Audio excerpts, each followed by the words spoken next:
she's this Asian lady that just will be like, out of random, be like, we do it for the arts. Like, all Let's the buy a time. goat.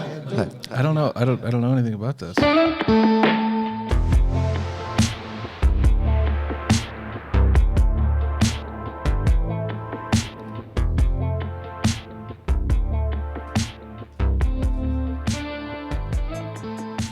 And we are back with day 2 and episode 4 with Simon Diez.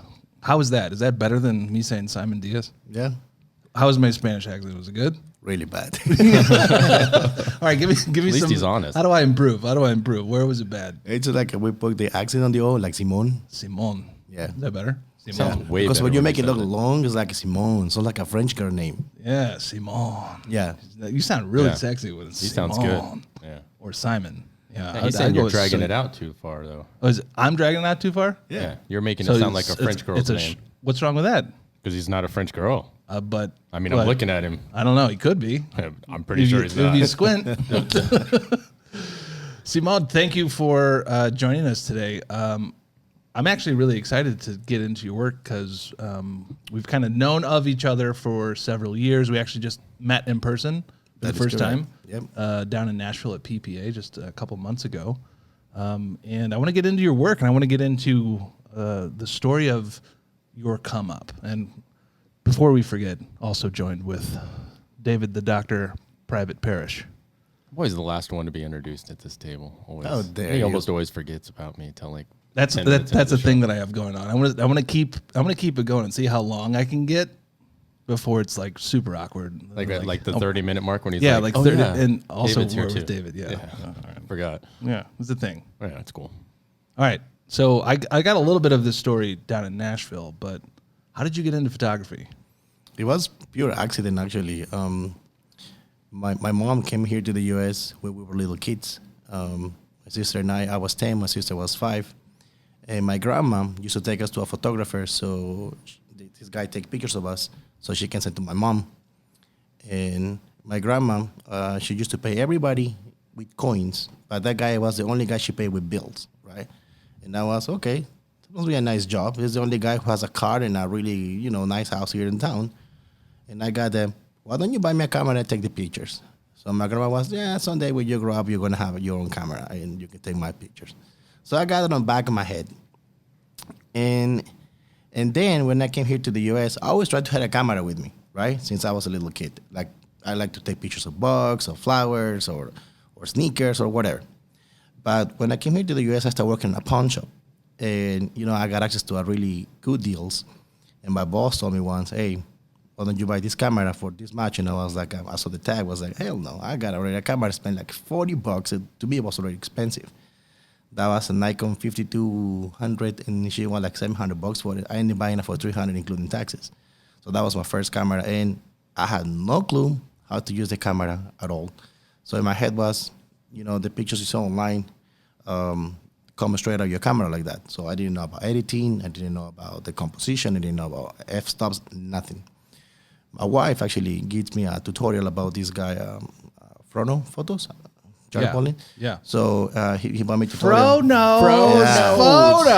That did. And I was learning how to use my camera, what's ISO, what the f-stops. And what year is this?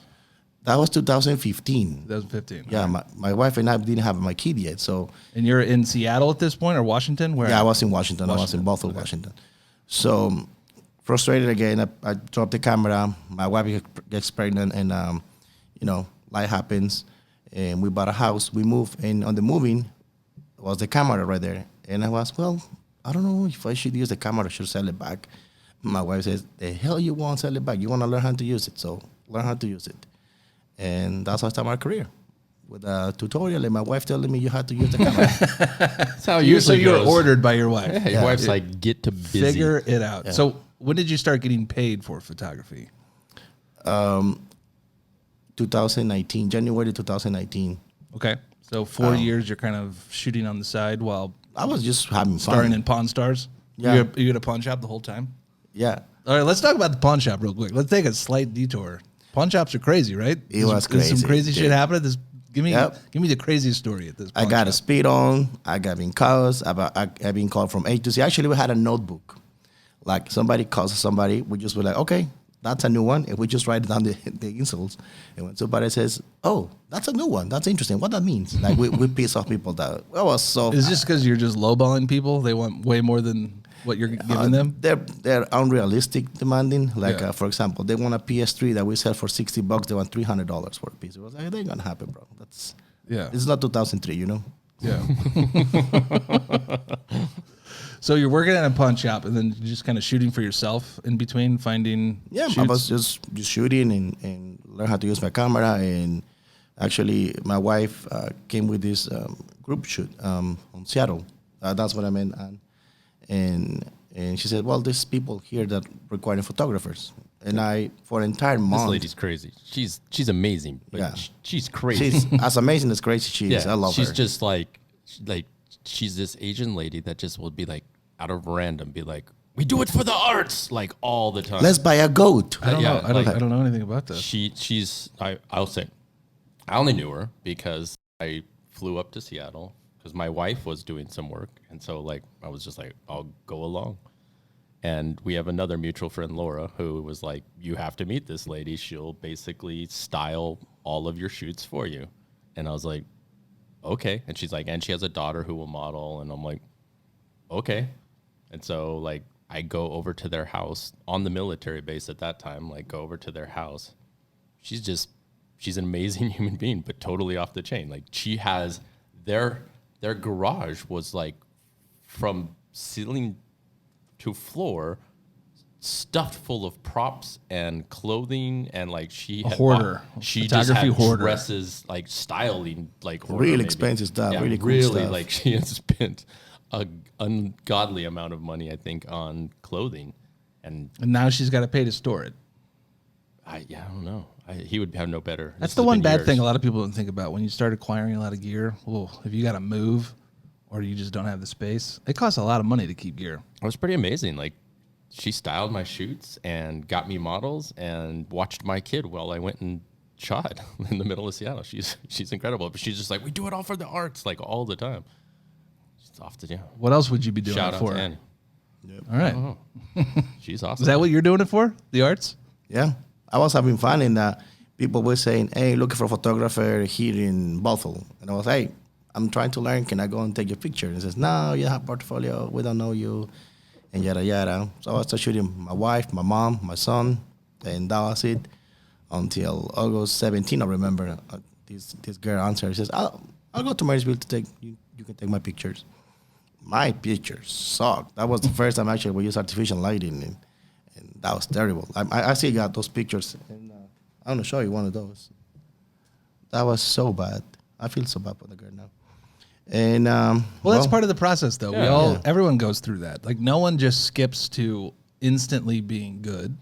I mean, it's certainly faster for some people, depending on their influences and environment and people helping them. But I mean, part of the process of being a photographer is going, or just having those first few years of like, and also thinking it's good.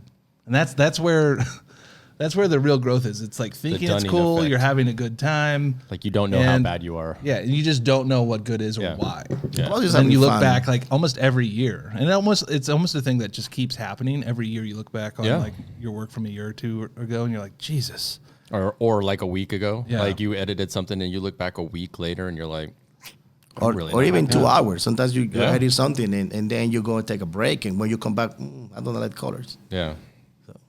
So do you curate your Instagram to do you delete old stuff? No. No. See, I like people that do that. Like you could scroll all the way back down to the bottom and see like their crap, and they haven't hidden it. They've just been like, here's my Takes a while to growth. scroll down that far. It does take a long time. I've deleted very little. I like to see like Progress. I mean, I'm not ashamed of it. Everybody sucks when they start. Yeah. Yeah. So when I take those pictures, somebody told me, well, they're not good, but you need to learn how to edit your photos. And that's why I come up across RGG Edu, right? Back in the day. He's been with us since the OG name. OG. The first name. For The those of you first- who don't know, Yeah, the first one I bought started was as RGG EDU. Yep. The first one I bought was Pratiques. Yeah. Beauty and headshot. retouching. Oh, the retouching. Yeah. And the second one I purchased the same day was Chris Knight dramatic portraiture because Yeah. that's the type of photography I wanted to do. And I got obsessed with that. And I started buying. And I bought that one. I got Sandros. I got Gemis. I got a lot. Sandro's is a sleeper. It really is. It really is. Like He if almost you- died in that tutorial. Yeah, Several times. If you haven't watched that tutorial and like really consumed it, I mean, first of all, you can't get anybody that's a bigger G than like Sandro Miller, you know. And like it's funny because you'll throw out his name and people will be like, I have no idea who you're talking about until they see like the Malkovich photos and they're like, I know exactly who you're talking about. So you know his Yep. work. You might not know him because he's one of those OG like I'm not socialing. I don't think I've told you this, but I just got a tattoo of Sandro. No, I know that. Oh, you did? Yeah. I did know that. Yeah. Right on my neck. I'm not done with it. I have still a few more sessions, but that's how much I love Sandro. He's by far my favorite photographer of all time. And also, he's just my favorite human being of all time. Like, he's such an OG artist and just like sleeps and breathes art. And just like being around him, you just learn so much. And he's just a phenomenal human being. Like, you just can't get nicer and like more genuine. And also, like, I don't know how he dresses that way, but I want to go shopping with. Every time I'm with him, like, can you just take me shopping, please? Where So- are you getting all these cool threads? I don't know if you know this. Like when we first started talking about like me doing more for the company and transitioning over from being a customer, like I was reaching out to people and being like, do you want to do like a workshop series at PRO EDU headquarters? And like I called him, talked to him. Dude kept me on the phone for like 3 hours. Mind blown. It was like a lesson just on it was just like here's the entire world. I'm gonna spend 3 hours on the phone with you and just dump on you. It was crazy. Sandro Miller. Amazing. So you have recently had a few upgrades in your studio. You just did a whole move, right? Yeah, I went from my garage, which was, I was like 300 square foot, That was where you're shooting when you Until- first started getting paid yeah, until recently. So until I will say April 2022 actually. okay, And then the lady that was renting the building made a mistake and says, hey, we need to be out of here by April the 1st. And I said, yeah, 2024. No, 2023. So you need to find a place. And I was like, damn. All right, well, I have to find a place now. dang. So like no contracts. You just like Yeah. you're a month to month. Yep. And that was a good friend of ours. She has a quinceañera store. I was working on the back.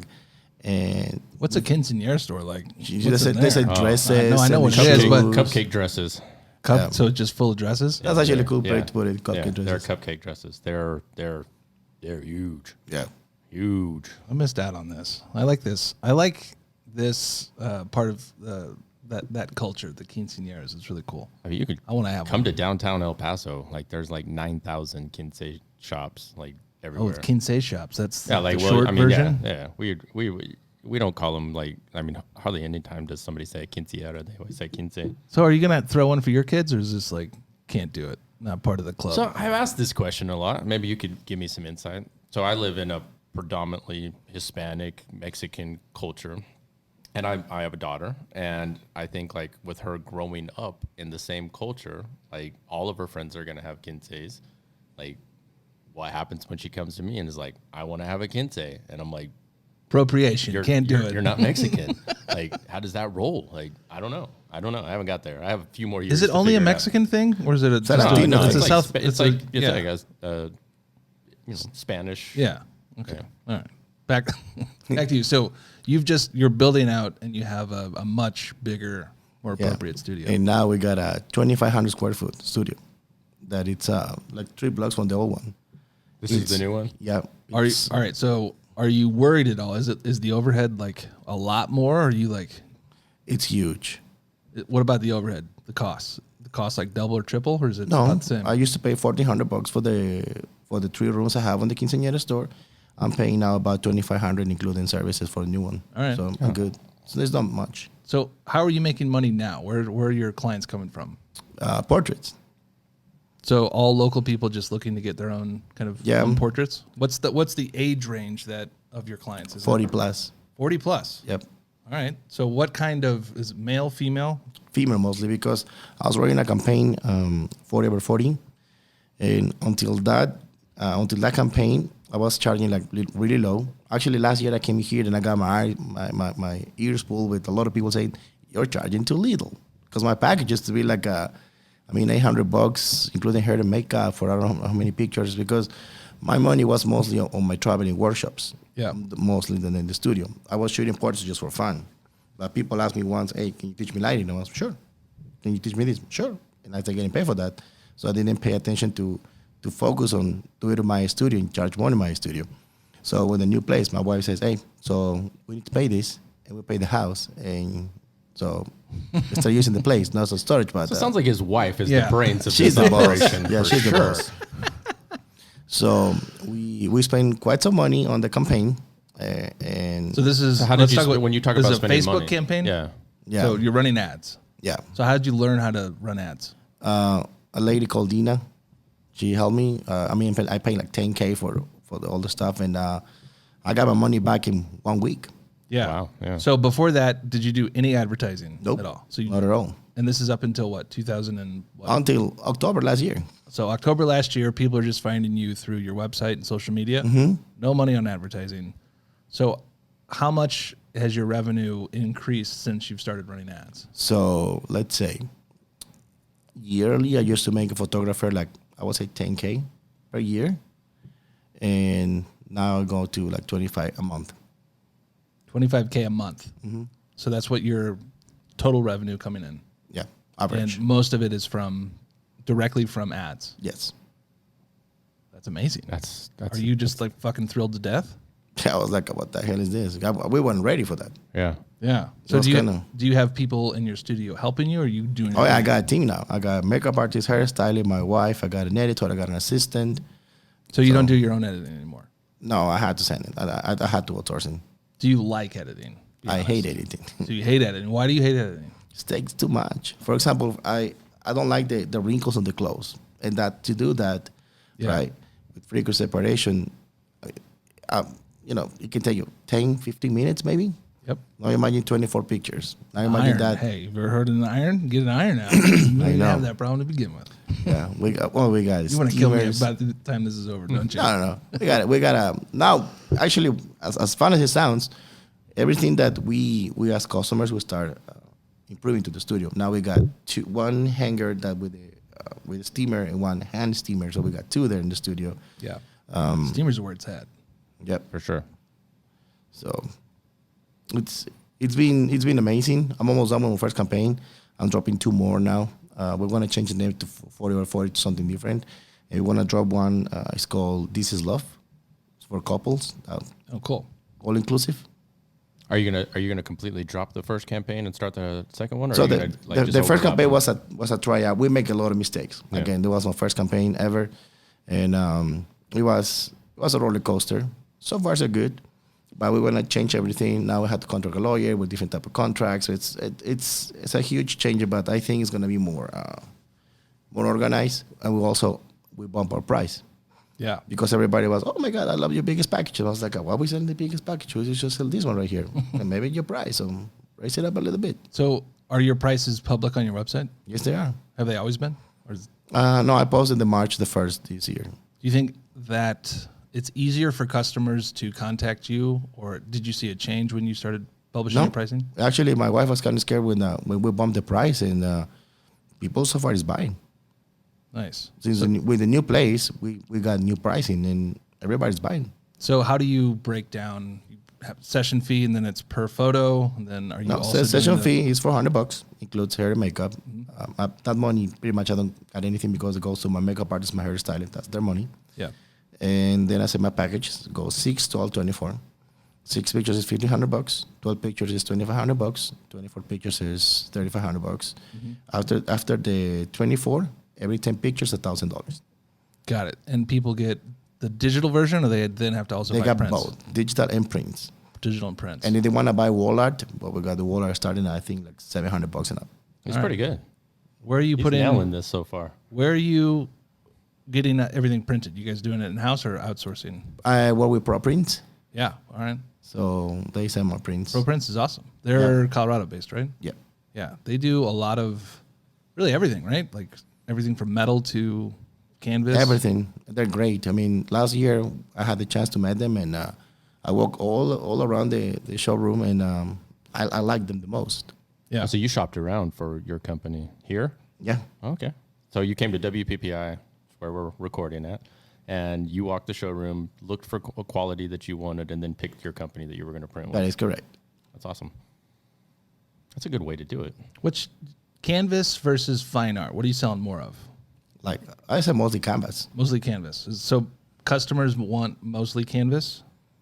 I think it's more artistic looking at canvas than just a regular print on paper. Yeah, I like canvas, and I feel like there's been some people that are like, do not get canvas. You have to get a fine art and put We've it behind definitely heard that glass. from somebody before. Several, I get that from several people. I'm like, I actually like canvas, and I get the whole archive quality. It's going to last a million years, but it's like, you know what? I'm not going to be hanging this up for a million years. I'm probably going to hang this up for a few years, and I also don't want to spend $5,000 on framing something. Right. It's a little ridiculous. Printing gets pretty costly. But yeah, and I think the canvases, I don't know, to me, they, especially when you like Simon has a painterly feel to his work already. So then you're printing on canvas and it's kind of lending that art, it's painting, it's a photograph, but it feels more painted when you have the texture of canvas, I feel like. I've never been mad about it. I think we got most of our wedding photos done on canvas, and they lived for a couple of years on our walls, and then we were like, we've been married for a hot second. We probably don't need to stare at ourselves all the time. And we replaced them with other stuff. Any photos of me up there? Yeah, you don't even know. You don't even know. I have a Gary room. Oh, what's in the Gary room? You remember all those times I'm running around with my camera taking? Oh yeah, at the Garrisoniera. Yeah, at the Garrison here. So how far out are you booked right now? Right now, we're taking a break because the moving and everything. I had to take care of my son. Yeah. We book until March 13. We're taking a break and we want to start shooting again on April the 1st. Nice. So people are booked then, or that's when you're going to start relaunching the campaign? We're going to launch the campaign April the 1st. So we want to start booking. So we're going to launch the campaign, but we're going to start booking since April the 1st and up. So Nice. I like this idea of the campaign, and I think we should talk more about that because I feel like, sounds like you've just recently discovered this, but I have often talked to photographers who are just posting their work and then thinking that somebody's going to walk through their door magically without going through the standard advertising process. Putting it out there someplace, right? Like you're a business. How many people are out there as photographers doing zero marketing and just expecting someone to fall in their front door? So in my case, keep in mind, I was doing photography for fun. Yeah. So I was never expecting make that amount of money as a business. Like literally, we had to hire an accountant, lawyer, and everything to take care of business because we're very ignorant on that topic. And we're discovering a lot of stuff that we have no clue that exists. So I guess for us, an artist, when you try to, use social media, I guess you're assuming that people see your work want to buy it, but you don't see the all the side of the business. It's like an iceberg, right? You see the tip, you don't see everything. It's beneath that, and that's the tough part because I found myself not be able to sleep, editing crazy hours. I had to hire somebody to help me with a shoot. Now I have my wife with another camera, so we had two cameras at the same time to try to make the shoots faster because it's getting big, right? And you got the money coming in, and you're kind of what the hell do with the money now? And you have to pay the taxes, because the first thing, and I'm guilty of this, the first thing when I start getting money is I'm going to buy a new camera. Yeah. I'm going to buy a new lens. Yeah. I need more lights. I need more C-stands. Yeah. And I started spending my money, and then, you had to pay your taxes, right? I was like, oh, Yeah. my bad. I didn't know that. So Yeah, everyone goes through that. yep. I think probably the best piece of advice starting out is find a good accountant, check in quarterly. If you're not doing your books, how am I doing? Just getting that feedback from them, giving, your actual updated P&L. Am I making money? Because oftentimes you can have a lot of money coming in. It's really easy to spend money. yeah. And you don't know everything about tax code, which is oftentimes very complicated. So It is. get a CPA, folks. So I think beyond just the CPA though, it sounds like you have expanded to do, I mean, have somebody doing almost everything except for the physical shooting. Do you still do the selling, or does your wife like do sales for you? Or The way I find easy to sell my stuff, you know, and this is as cheesy as it sounds, is you don't sell a picture, sell an emotion, right? When these people come and says, I don't feel good, I don't feel pretty, I wanna feel amazing. And during the shoot, they feel amazing with whatever you're doing. So we find out that as soon as they're done, start packing. We bring the TV. It's a huge screen. We put the laptop there, and we start showing them the pictures. And do you do like an in-person sales? Like, do you call with them right there? no, right there. As soon as the shoot is done, they're packed. They get a chair, and we start selling the pictures right there. Yeah. That I think is, again, something that people sleep on, because it creates a sense of immediacy for sales, right? Like, especially if you're telling people like, I don't save my images, like this is it, you got to pick now. It creates that sense of immediacy, like I have to get this done. And I think because the person is still in the experience, like they just finished it, right? So like they're still in that experience. With that rush. They're still excited, and then there is that emotional attachment. So when they're flipping through, and this isn't to trick anybody, right? This is a sales technique. Like they're still in that moment, and they're still emotionally attached to those images and to the experience. So when they're going through, like they tend to over select, which for us as business people is a good thing, because as you said, your package is tapping out at 24 images, but 10 more images, I'm making $1,000 more. Like that's a good space to be in, to get people to be like, hey, like, again, I'm not trying to get you to spend more than you're willing to spend, but I'm trying to get you to spend all you're willing to spend in this moment. Yeah. With this campaign, we tell people, like I said, that's my first campaign. We made a lot of mistakes. So for the campaign, with the $400, include the hair and makeup and also a print, which is a 20 by 30 canvas for the exhibition. When I make exhibition is done, you take your print back home, right? And some people come with the $400, and we tell them, you don't want to buy anything else, you're good. You got your digital and your print, you can go home. If you want to buy more, you can buy more, no pressure. And I think people sometimes kind of guilty. They buy stuff and then they buy like 36, and we tell them, look, you got 3 pictures of the same outfit. They look pretty much the same. Why don't we put the 3 together and we pick the best one? And I find out that instead trying to push more, when you help these guys pick the best, they actually say, okay, I love it. Let me come back when I'm with my children. I want to come back with my grandkids. I want to come with my husband. So I don't feel like you're trying to open up and shove it. Your work is, hey, let's make a good experience and take whatever you want. And so far it's working like that. I mean, I don't make like a lot of money, maybe one sale, maybe somebody buy 12, but they go 12 every time they come. So yeah, I like the, like when you're calling, I like the love it, like it, don't like it scenario. And like, just as you're flipping through, just those are the 3 things I want to hear, is just don't like it, or love it. And then, I'm starring them as we're going through, right? So like if you say you love it, I'm giving it a 4-star. If you're saying I like it, I'm giving it a 3-star. If you're saying I don't like it, then we don't star it at all. And then after that, you filter by the stars, and then you go again. And then you're like, well, these are the ones that you loved, and these are the ones that you like. And then you kind of narrow it down. But then by the end of it, again, I think that a lot of times they've over-selected, air quote, over-selected, beyond whatever your package was. And then, you're looking at an opportunity like, all right, now I have more to sell, because these are all the ones that either you liked or you just were saying right off the bat you loved that you had to have. It's just an interesting technique to do that in-person calling, just get it done right there on the spot. I think it's great. Also, there's less editing, because I saw people that do the IPS and they edit the images and they print the images, and you got a reveal wall and you got like 40 pictures and they buy 3. Yeah. So you spend time editing, printing your stuff, it's money spending. I tell them, look, this picture right here, you're gonna let me know after they pick the stuff, right? You wanna let me know what you want me to retouch here. Oh, I need you to retouch my double chin. I want you to touch my arm. So I start marking stuff there. Cool. Oh, that's cool. So how far do you take it? Do you take it all the way? As far as they want. As far as it looks, so like, make me 80 pounds lighter. You're like, done. Gotcha. I got a lady, she was 67 years old. She told me, I want to look 30 years younger. Deal. So what did you do? Just Photoshop. Got all the wrinkles out. Yep. And she was cool with that. She was cool with that. She was like, fuck yeah. Yeah. You think it was for like a dating site app, and she's like, "I'm back, baby." My last client I had yesterday, she actually came for dating apps. Nice, yeah. I mean, I was like, cool, let's do that's it. how people are meeting people these days, Yeah. Invest in yourself. right? Yeah.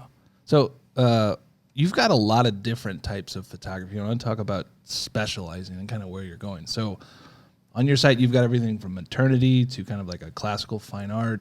You've got the 40 over 40. You got couples, fine art nudes, outdoor on location. Are you trying to get to a point where you have just one style, or do you really like the fact that you can do so much? I like money, and whoever wants to buy anything, I'm gonna sell them whatever they want.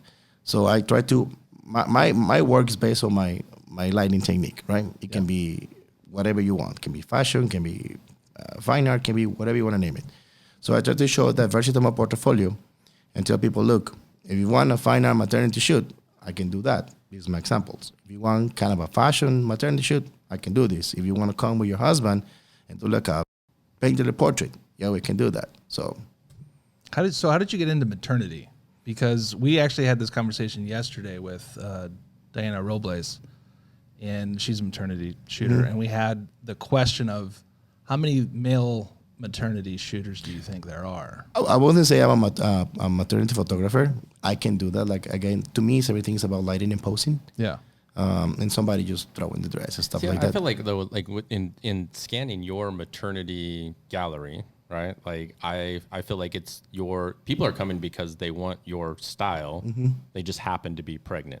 So he's not he's not Yeah, pretty really much. changing his style at all. It's just they happen to be pregnant. Simon And Diez for every time in your life. yeah, it's the same like feel. It's the same, kind of set design. It just happens to be that they're pregnant for it.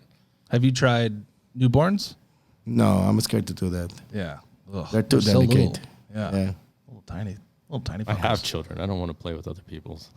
Right? Good. So much crying and poop. Yeah. I don't need that going on in my I did. studio. I think I did Get it. outta here. I think I did newborns twice. Well, no, because I have two, so I definitely did it at least 3 times.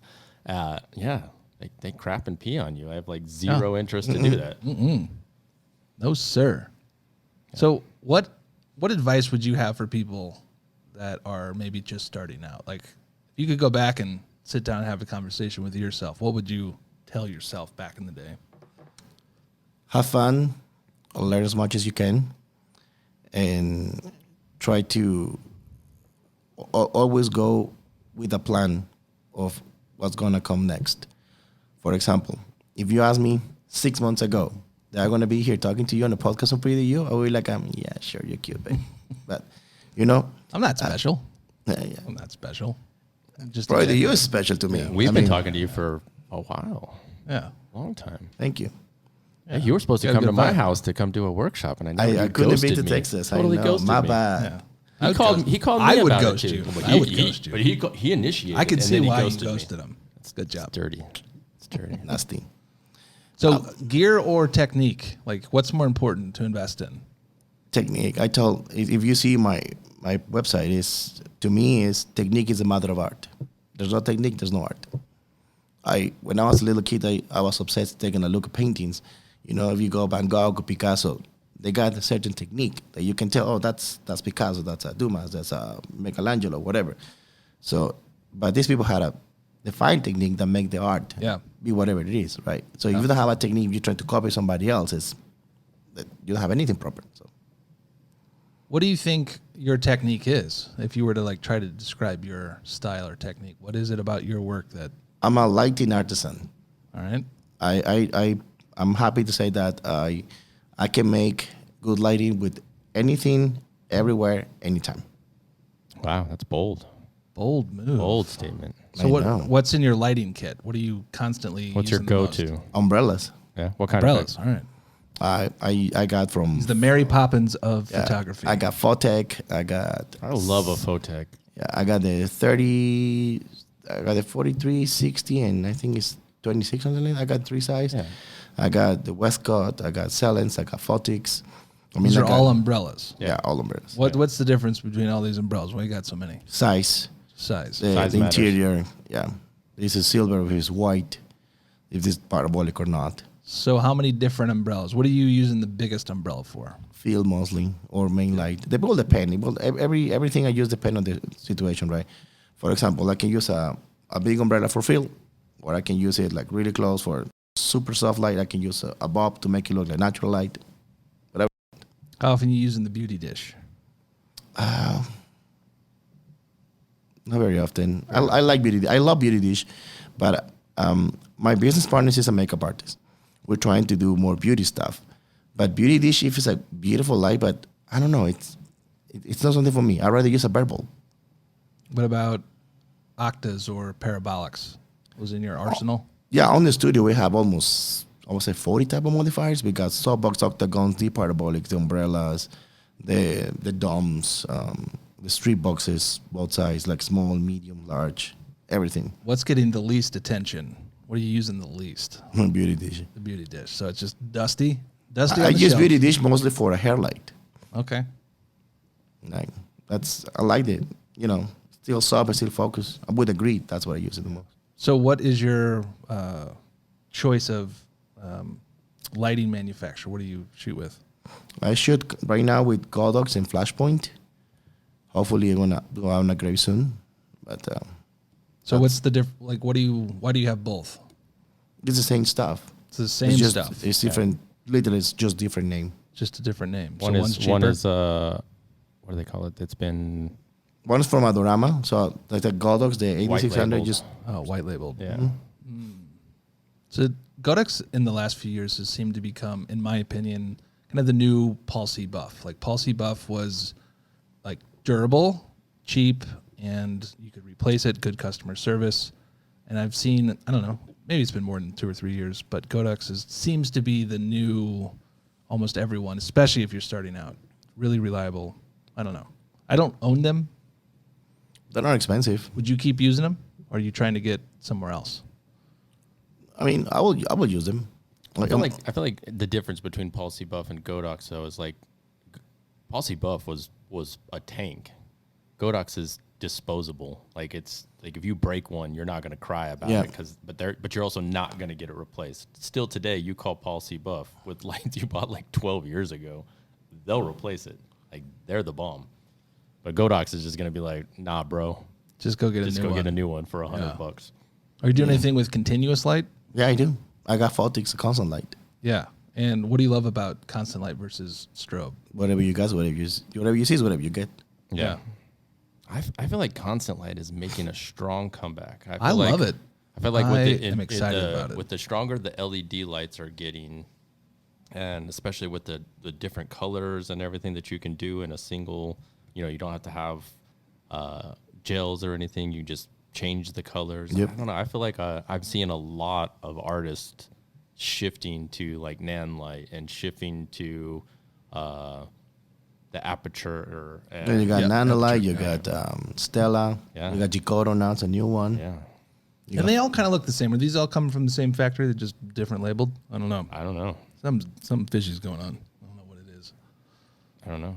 I don't know. You're going to have to find out, David. I will. I'll do some market research. So what's your week like here? What do you use WPPI for? This time, I just come to have fun. Nice. So Yeah. And this you is the first started year in the there's right not a place. This is the first year there's not a print competition. Have you ever done a print competition? No. Do you even Honestly, care about printing? I mean, I don't think my work is ready to competition. Why not? I don't know. I think I don't know. For example, there's a friend of mine, she makes these beautiful Victorian dresses. She made it by hand. And I love your work. I mean, I'm literally, I'm a huge fan of your work. And she says the same about my work. And it's kind of I don't think my work compares to yours. I mean, I don't see my work the way. And she said, maybe because it's something that we see every day or we do, we don't have the appreciation that somebody else see it. And maybe to me, I mean, competitions, I mean, what are they going to tell me? Your work is good? They're going to give you an award and then you put it on the wall. Yeah, I mean, Do you even care about awards? not really. Yeah, you care about money. That is correct. Ding, ding, ding, ding. My man. I mean, that's a good thing. It helps. It makes life easier. Yeah. There's nothing worse than having financial stress. It's the number one reason why people get divorced.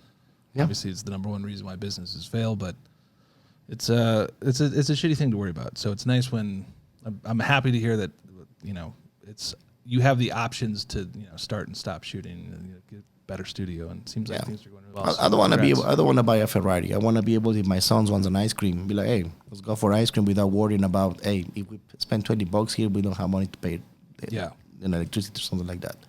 So I want to live comfortable, and I want my family to have a nice, decent life. I want to, travel or have fun or go, if I want to eat something, sushi or whatever, I just can go and buy it. Yeah, I love that. Yeah. So when's the next workshop? New York. New York. It's gonna be New York. It's a private class. I'm offering New York the first and second. It's for 3 people. Of April? Yeah, first and second, and then I have nothing else planned. Nice. So who are your favorite photographers now that you're still kind of, looking at their work all the time and still looking up to? Well, I will say that top for me is Lindsay Adler. I think she's the most complete photographer now. Really? Yeah, she's really good lighting, really good at posing, really good at color choice. She's really good at editing. Hell of a marketer. She's really good teaching. She presents herself like, approachable, but still she can school you in 2 seconds with a couple of whatever. Yeah. So I look at her like my biggest role model as a reference. Right there is Chris Knight, obviously. I love Chris.